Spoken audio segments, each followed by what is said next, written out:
Здравствуйте, дорогие друзья! Бүгін бізде 47 сабақ, мақсатты келер шақ 2, будущее время намерения 2. 2 это условно, можно понимать как второй вид будущего времени намерения. В грамматике такого деления нет.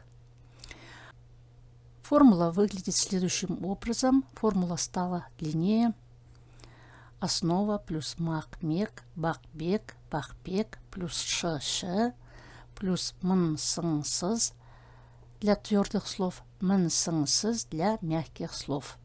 Сұрағы не істемекші? Хоть по форме они и отличаются, по сути не отличаются ничем.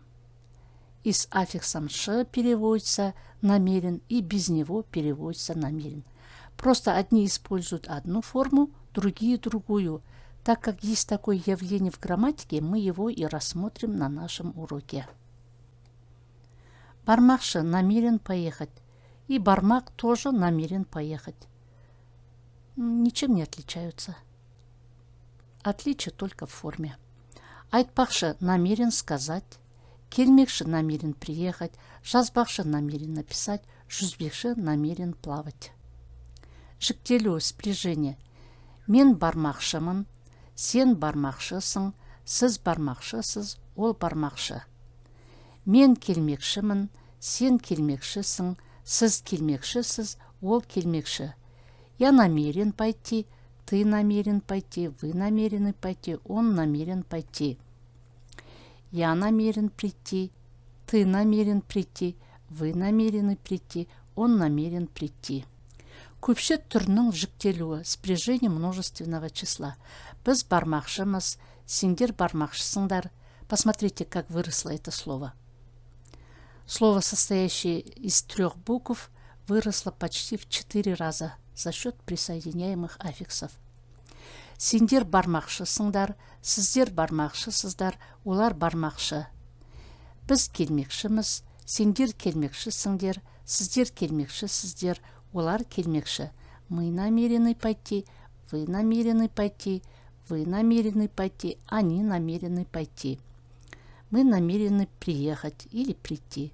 Вы намерены приехать, вы намерены приехать, они намерены приехать. Примеры оставляем те же, что на прошлом уроке. На русский язык они переводятся абсолютно одинаково. Келесі аптада біз үйге жөндеу жасамақшымыз. На следующей неделе мы намерены делать ремонт дома.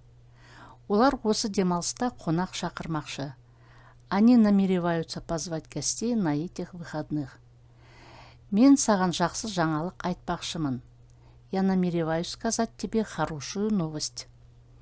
Сен демалыста не істемекшісің? Что ты намерен делать на выходных? Диалог тот же самый, только с добавлением суффикса «ш».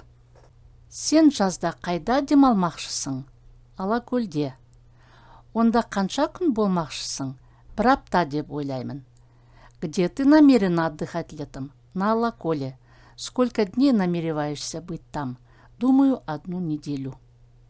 Дорогие друзья, если вам понравился урок, ставьте лайк, подпишитесь и оставляйте комментарии.